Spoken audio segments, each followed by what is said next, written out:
ತರಗತಿಗೆ ಸ್ವಾಗತ. ತರಗತಿ ಪ್ರಾರಂಭ ಮಾಡೋಕ್ಕಿಂತ ಮುಂಚಿತವಾಗಿ ನಮ್ಮ ಒಂದು ಯೂಟ್ಯೂಬ್ ಚಾನಲಿಗೆ ಸಬ್ಸ್ಕ್ರೈಬ್ ಆಗಿ ಪ್ರತಿನಿತ್ಯ ತರಗತಿಗಳನ್ನು ವೀಕ್ಷಿಸಿ ಅನ್ನುತ್ತಾ ಇವತ್ತಿನ ತರಗತಿಯೊಳಗೆ ಸೇನಾ ನೇಮಕಾತಿಗಳ ಬಗ್ಗೆ ಮತ್ತು ರಕ್ಷಣಾ ಉತ್ಪಾದನೆಯ ಬಗ್ಗೆ ಈ ಒಂದು ತರಗತಿಯೊಳಗೆ ಸಂಪೂರ್ಣವಾಗಿ ಚರ್ಚೆಯನ್ನು ಮಾಡ್ತಾ ಹೋಗೋಣ.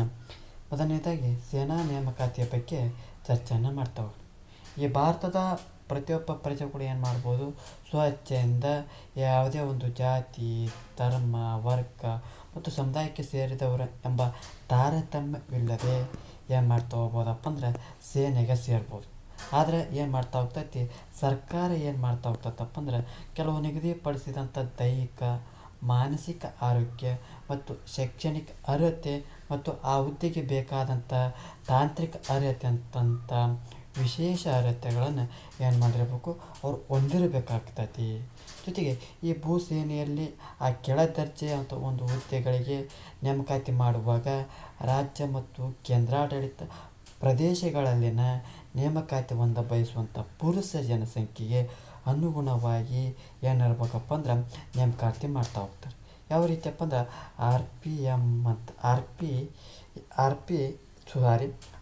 RMP ಅಂತ ಹೇಳ್ತಾ ಹೋಗ್ತಾರೆ. ಅಂದ್ರೆ ದ ರಿಕ್ರೂಟಬಲ್ ಮೇಲ್ ಪಾಪ್ಯುಲೇಷನ್ ಅಂತ ಹೇಳ್ತಾರೆ.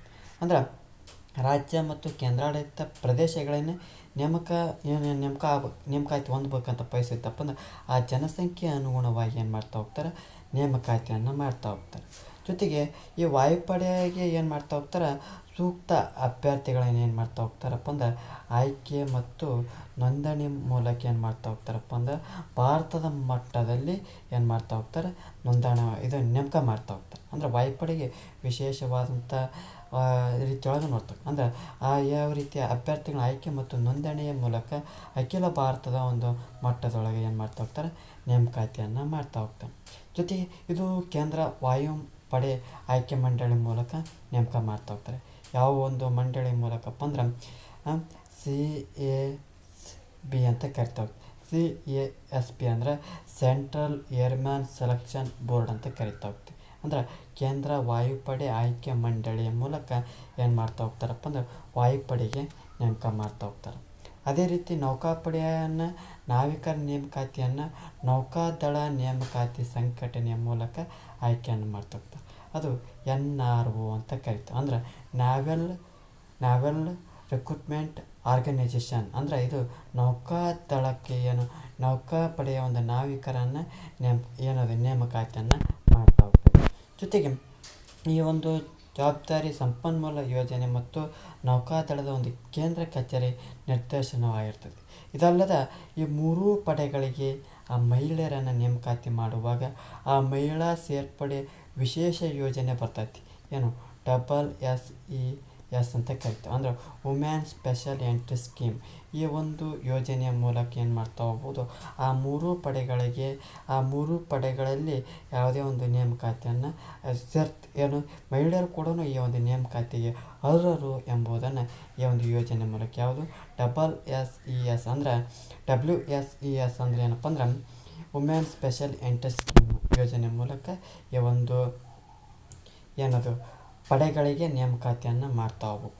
ಜೊತೆಗೆ ಇತ್ತೀಚೆಗೆ ಏನು ಮಾಡ್ತಾ ಹೋಗ್ತೈತೆ, ಗೌರವಾನ್ವಿತವಾದಂಥ ಈ ಸುಪ್ರೀಂ ಕೋರ್ಟ್ ಏನು ಹೇಳ್ತಾ ಹೋಗ್ತಪ್ಪ, ನ್ಯಾಯಾಲಯದ ಒಂದು ನಿರ್ದೇಶನದಂತೆ ಮಹಿಳೆಯರಿಗೆ ಆ ಸೇನಾಪಡೆಗಳ ಎಲ್ಲ ವಿಭಾಗಗಳಲ್ಲಿ ಅಲ್ಪಾವಧಿಯ ಸೇವೆ ಅಂದರೆ 14 ವರ್ಷಗಳ ಸೀಮಿತ ಬದಲಾಗಿ ದೀರ್ಘಾವಧಿ ಸೇವೆಗೆ ಅವಕಾಶವನ್ನು ಅಂದ್ರೆ ಮೊದಲಿಗೆ 14 ವರ್ಷಗಳ ಒಂದು ಸೀಮಿತ ಒಂದು ಅವಕಾಶನ ಕೊಟ್ಟಿತ್ತು. ಈ ಒಂದು ಸುಪ್ರೀಂ ಕೋರ್ಟ್ ನ್ಯಾಯಾಲಯ ಏನು ಮಾಡ್ತಾ ಹೋಗ್ತೀವಿ, ಈ ಒಂದು 14 ವರ್ಷಗಳ ಅಂದರೆ ಅಲ್ಪಾವಧಿ ಸೇವೆಯ ಬದಲಾಗಿ ದೀರ್ಘಾವಧಿ ಸೇವೆಗೆ ಒಂದು ಅವಕಾಶವನ್ನು ಮಾಡಿಕೊಟ್ಟಿರೋದನ್ನು ಗಮನಿಸ್ತಾ ಹೋಗ್ತೀವಿ. ವಿಶೇಷವಾಗಿ ಮತ್ತೊಂದು ನೋಡ್ತಾ ಹೋಗ್ತೀವಿ, ಅಗ್ನಿಪಥ್ ಯೋಜನೆ ಅಂತ ನೋಡ್ತಾ ಹೋಗ್ತೀವಿ. ಯಾವ ಯೋಜನೆ? ಅಗ್ನಿಪಥ್. ಇದು 2022ರಲ್ಲಿ ಪ್ರಾರಂಭ ಆಕೈತಿ. ಅಂದ್ರೆ ಈ ಒಂದು ಯುವಕರನ್ನು ಸೈನಿಕರಾಗೋ ಒಂದು ವಿಭಿನ್ನ ರೀತಿಯೊಳಗೆ ಈ ಒಂದು ಯೋಜನೆಯನ್ನು ತರ್ತಾ ಹೋಗ್ತಾರೆ. ಈ ಒಂದು ಅಗ್ನಿಪಥ್ ಯೋಜನೆ ಯಾವಾಗ ಪ್ರಾರಂಭ ಆಕತ್ತಂದ್ರೆ 2022ರಾಗ ಪ್ರಾರಂಭ ಆಗ್ತೈತಿ. ಈ ಒಂದು ಅಗ್ನಿಪಥಕ್ಕೆ ಅರ್ಜಿ ಸಲ್ಲಿಸ್ಬೇಕಾರೆ ಅವ್ರ ವಯಸ್ಸು ಎಷ್ಟಿರ್ಬೇಕಪ್ಪ ಅಂದ್ರೆ 17 ವರ್ಷದಿಂದ 21 ವರ್ಷದ ಒಳಗೆ ಈ ಒಂದು ಅಗ್ನಿಪಥ್ ಯೋಜನೆಗೆ ಅರ್ಜಿ ಸಲ್ಲಿಸೋಕ್ಕಾಗಿರ್ತೈತಿ. ಜೊತೆಗೆ ಇವ್ರು ಏನಪ್ಪ ಅಂದ್ರೆ ಇವ್ರು ಏನಂತ ಕರಿತಾರಪ್ಪ ಅಂದ್ರೆ ಏನು ನೇಮಕ ಅದನ್ನು ಅಗ್ನಿವೀರರು ಅಂತಂದು ಕರಿತಾ ಹೋಗ್ತಾರೆ. ಇವರ ಒಂದು ಸೇವೆ ಅಥವಾ ಇವರೊಂದು ಅವಧಿ ಎಷ್ಟಪ್ಪ ಅಂದ್ರೆ 4 ವರ್ಷಗಳ ಕಾಲ ಇವರೊಂದು ಅವಧಿಯನ್ನು ನೋಡ್ತಾರೆ. ಅಗ್ನಿಪಥ್ ಯೋಜನೆ 2022ರಾಗ ಬರ್ತಾ ಹೋಗ್ತೈತಿ. ಆ ಒಂದು ವಯಸ್ಸು ಎಷ್ಟು ಇರ್ತೈತಪ್ಪ ಅಂದ್ರೆ 17ವರಿಂದ 21 ವರ್ಷ ಇರ್ತೈತಿ. ನೇಮಕ ಆದವರನ್ನು ಅಗ್ನಿವೀರ ಅಂತ ಕರಿತಾ ಹೋಗ್ತೀವಿ. ಇವರ ಒಂದು ಸೇವೆಯ ಅವಧಿ 4 ವರ್ಷಗಳ ಒಂದು ಅವಧಿಯನ್ನು ಕಾಣ್ತಾ ಹೋಗ್ತೀವಿ. ತದನಂತರದನ್ನು ನೋಡ್ತಾ ಹೋಗ್ತೀವಿ UPSC, ಎಲ್ಲರಿಗೂ ಗೊತ್ತಾಗ್ತೈತಿ, ಯೂನಿಯನ್ ಪಬ್ಲಿಕ್ ಸರ್ವಿಸ್ ಎಕ್ಸಾಮಿನೇಷನ್ ಅಂತ ಕರಿತಾ ಹೋಗ್ತೀವಿ.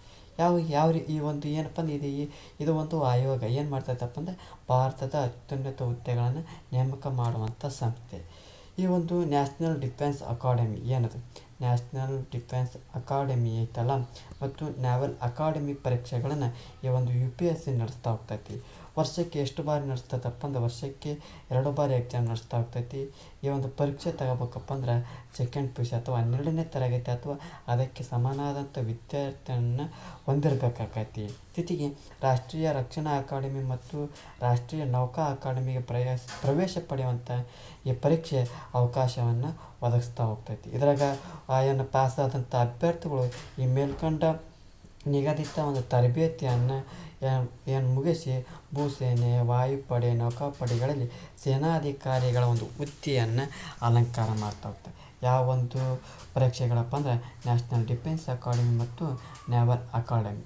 ಈ ಒಂದು ಎಕ್ಸಾಮ್ ಯಾರು ನಡೆಸ್ತಾರಪ್ಪ ಅಂದ್ರೆ UPSC ನಡೆಸ್ತಾ ಹೋಗ್ತಾರೆ. UPSC ನಡೆಸ್ತಾ ಹೋಗ್ತಾರೆ. ವರ್ಷಕ್ಕೆ 2 ಬಾರಿ. ಎಷ್ಟು ಒಂದು ವಿದ್ಯಾರ್ಥಿ ಇರಬೇಕಪ್ಪ ಸೆಕೆಂಡ್ PUC ಅಂದರೆ 12ನೇ ತರಗತಿಗೆ ಸಮನಾದಂಥ ವಿದ್ಯಾರ್ಥಿಯನ್ನು ನೋಡ್ತಾ ಹೋಗ್ತೇವೆ. ಅದೇ ರೀತಿ ಮುಖ್ಯವಾಗಿ ರಕ್ಷಣಾ ಉತ್ಪಾದನೆ ಅಂತ ನೋಡ್ತಾ ಹೋಗ್ತೀವಿ. ಅದು ನೇಮಕಾತಿ ಆಗ್ತದೆ. ಅದೇ ಆ ಸೈನಿಕರ ಒಂದು ಯಾವ ರೀತಿ ನೇಮಕಾತಿ ಮಾಡ್ತಾರೆ ಅನ್ನೋದು ಸ್ವಲ್ಪ ಪರಿಚಯ ಆಯಿತು.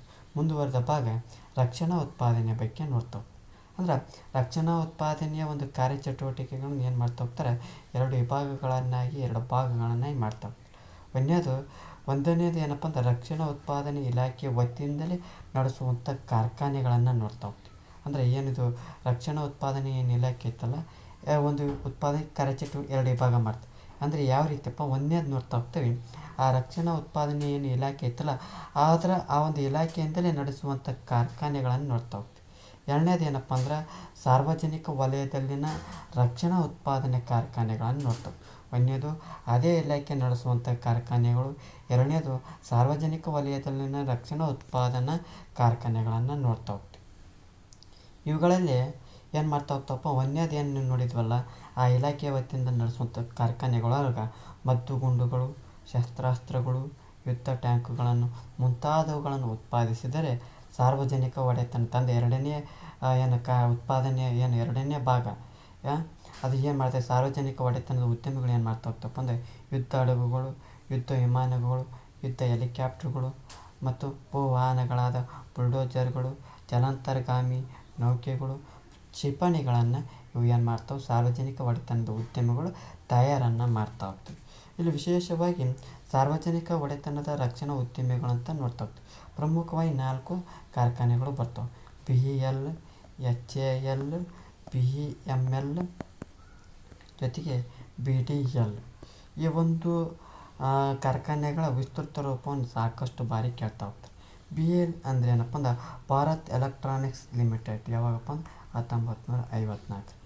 HAL Hindustan aeronautics limited 1964. ಇದು ಎಲ್ಲೈತಪ್ಪ ಅಂದ್ರೆ ಬೆಂಗಳೂರು ಹೊರವಲಯದಲ್ಲಿರುವಂಥ ತುಮಕೂರು ಆ ಜಿಲ್ಲೆಯ ಒಂದು ಭಾಗದೊಳಗೆ ಈ ಒಂದು HAL ಒಂದು ಕಾರ್ಖಾನೆಯನ್ನು ಕಾಣ್ತಾ ಹೋಗ್ತೀವಿ. ಭಾರತ್ ಅರ್ತ್ ಮೂವರ್ಸ್ ಲಿಮಿಟೆಡ್ ಅನ್ನು ನೋಡ್ತಾ ಹೋಗ್ತೀವಿ. ಯಾವಾಗ ಇದು 1964. ಭಾರತ್ ಡೈನಾಮಿಕ್ಸ್ ಲಿಮಿಟೆಡ್ ಇದು 1970.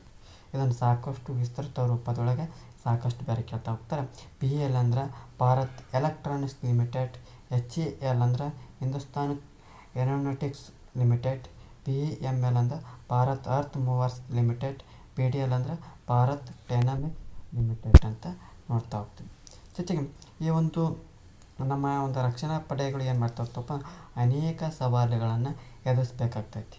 ಆದ್ದರಿಂದ ರಾಷ್ಟ್ರದ ಒಂದು ಗಡಿಯನ್ನು ರಕ್ಷಿಸುವಲ್ಲಿ ನಮ್ಮ ಸೈನಿಕರು ಏನು ಮಾಡ್ತಾ ಹೋಗ್ತಾರೆ ಯಾವಾಗಲೂ ಸಿದ್ಧರಾಗಿ ಇರ್ತಾರೆ.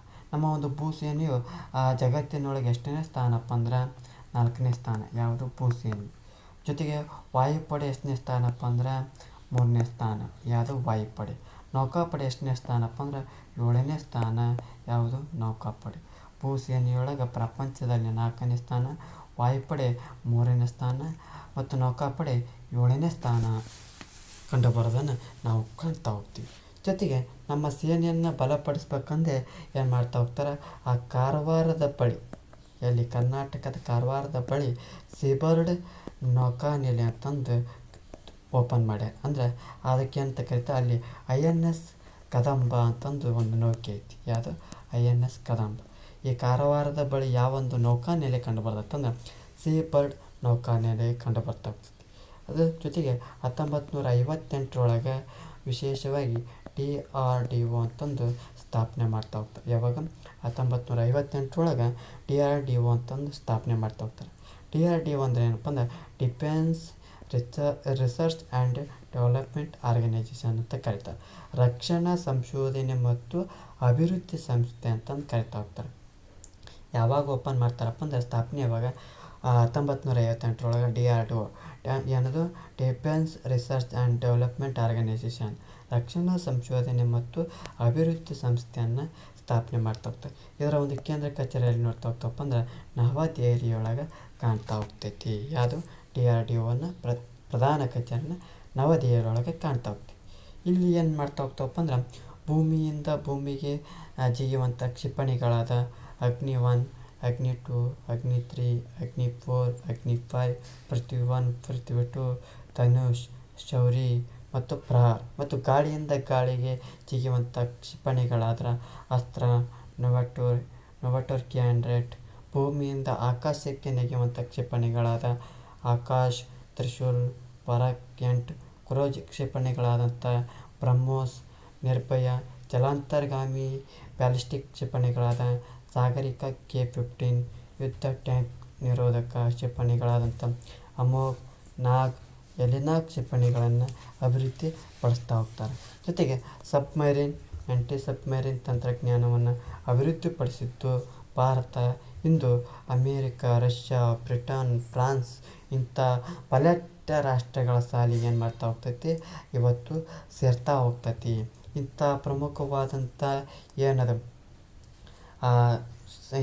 ಇದೇನು ಸೇನೆಗೆ ಅಮೂಲ್ಯವಾದಂಥ ಕ್ಷಿಪಣಿಗಳು ಮತ್ತು ಏನದು ಕ್ಷಿಪಣಿಗಳನ್ನು ನೋಡ್ತಾ ಹೋಗ್ತೀವಿ. ಮತ್ತು ಇನ್ನೊಂದು ಏನದ ಪರಿಕರಗಳಂತ ನೋಡ್ತಾ ಹೋಗ್ತೀವಿ. ಇವು ಪ್ರಮುಖವಾಗಿ ಕಾಣ್ತಾ ಹೋಗ್ತೀವಿ. ಜೊತೆಗೆ ವಿಶೇಷವಾಗಿ ಈ ಕಾರ್ಗಿಲ್ ಯುದ್ಧ ನಡೀತೈತಿ. ಈ ಕಾರ್ಗಿಲ್ ಯುದ್ಧದೊಳಗೆ ಯಾವ ಒಂದು ಫಿರಂಗಿಗಳನ್ನು ಬಳಸ್ತಾ ಹೋಗ್ತಾರಪ್ಪ ಅಂದ್ರೆ ಬೋರ್ಪೋಸ್, ಯಾವುದು ಬೋರ್ಪೋಸ್ ಫಿರಂಗಿಗಳನ್ನು ಯಾವಾಗ ಬಳಸ್ತಾ ಹೋಗ್ತಾರಪ್ಪ ಅಂದ್ರೆ ಕಾರ್ಗಿಲ್ ಯುದ್ಧ ಯಾರ ನಡುವೆ ನಡೀತಪ್ಪ ಅಂದ್ರೆ ಭಾರತ ಮತ್ತು ಪಾಕಿಸ್ತಾನ ನಡುವೆ ಬರ್ತಾ ಹೋಗ್ತೈತಿ. ಜೊತೆಗೆ ಮತ್ತು ಸಮಯ ಬಂದಪ್ಪ ಅಂದ್ರೆ ಏನು ಮಾಡ್ತಾ ಹೋಗ್ತಾರಪ್ಪ ಅಂದ್ರೆ ಅಣ್ವಸ್ತ್ರ ಹೋರಾಟವನ್ನು ಮಾಡ್ತಾ ಹೋಗ್ತಾರೆ.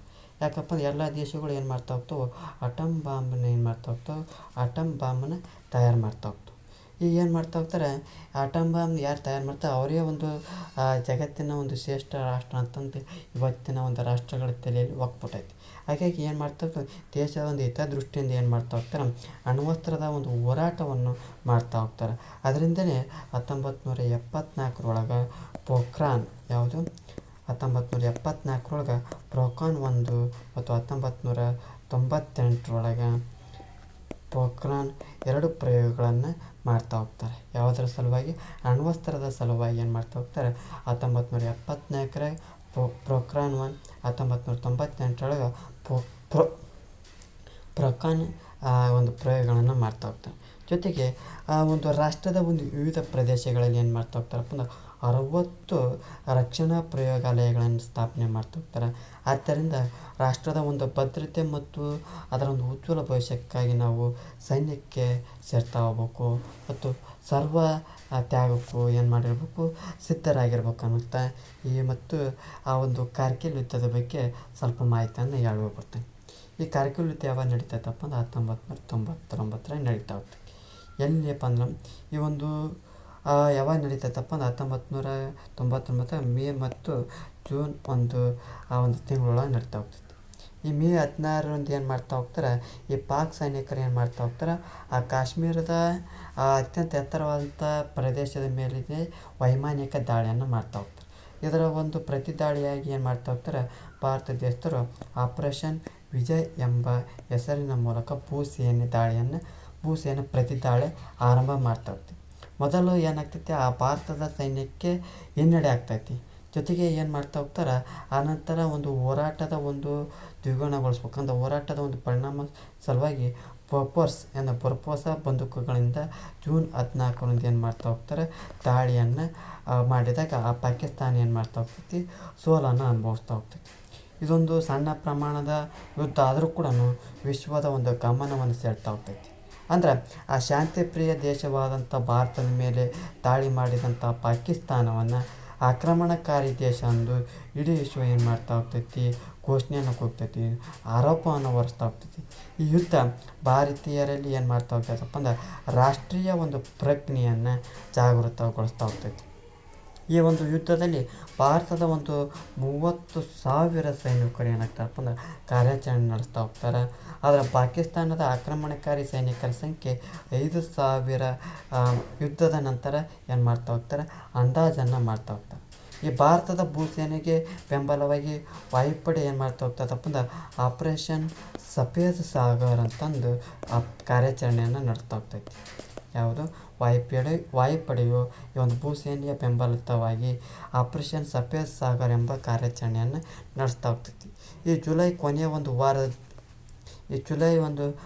ಒಂದು ವಾರದಲ್ಲಿ ಆ ಭಾರತದ ಸೇನೆ ಏನು ಮಾಡ್ತಾ ಹೋಗ್ತೈತಪ್ಪ ಅಂದ್ರೆ ಅಂತಿಮ ದಾಳಿಯನ್ನು ಆರಂಭ ಮಾಡ್ತಾ ಹೋಗ್ತೈತಿ. ಆ ಜುಲೈ 26ರಂದು ಹೋರಾಟ ಏನಾಗ್ತೈತಿ, ನಿಂತ್ಕೊಳ್ತಾ ಹೋಗ್ತೈತಿ. ಪಾಕಿಸ್ತಾನದ ವಿರುದ್ಧ ಗೆಲುವು ಸಾಧಿಸಿದಂಥ ದಿನವನ್ನು ಕಾರ್ಗಿಲ್ ವಿಜಯ ದಿವಸ ಅಂತಂದು ಕರಿತಾ ಹೋಗ್ತೈತಿ. ಕಾರ್ಗಿಲ್ ವಿಜಯ ದಿವಸ ಅಂತಂದು ಯಾವ ದಿನ ಆಚರಣೆ ಮಾಡ್ತಾವಪ್ಪ ಅಂದ್ರೆ ಜುಲೈ 26ನ ಕಾರ್ಗಿಲ್ ವಿಜಯ ದಿವಸ ಅಂತಂದು ಆಚರಣೆಯನ್ನು ಮಾಡ್ತಾ ಹೋಗ್ತೀವಿ. ಇದಿಷ್ಟೇನಪ್ಪ ಅಂದ್ರೆ ಸೇನಾ ನೇಮಕಾತಿ ಮತ್ತು ರಕ್ಷಣಾ ಉತ್ಪಾದನೆಯ ಬಗ್ಗೆ ಸಮಗ್ರವಾದಂಥ ಮಾಹಿತಿಯನ್ನು ತಿಳಿಸಿದೆ. ಈ ಒಂದು ತರಗತಿ ಇಷ್ಟ ಆದ ನಮ್ಮ ಒಂದು ಯೂಟ್ಯೂಬ್ ಚಾನಲಿಗೆ ಸಬ್ಸ್ಕ್ರೈಬ್ ಆಗಿ, ಜೊತೆಗೆ ಈ ಒಂದು ತರಗತಿ ಇಷ್ಟ ಲೈಕ್ ಮಾಡಿ, ಇಲ್ಲದಿದ್ದರೆ ಡಿಸ್ಲೈಕ್ ಮಾಡಿ. ಏನಾದರೂ ದೋಷಗಳು ಮತ್ತು ನಿಮ್ಮ ಒಂದು ಅಭಿಪ್ರಾಯಗಳನ್ನು ಕಮೆಂಟ್ ಬಾಕ್ಸ್ನ ಮೂಲಕ ತಿಳಿಸಿ ಅನ್ನುತ್ತಾ ಈ ಒಂದು ತರಗತಿಯನ್ನು ಮುಗಿಸ್ತಾ ಇದ್ದೀನಿ. ಎಲ್ಲರಿಗೂ ಧನ್ಯವಾದಗಳು.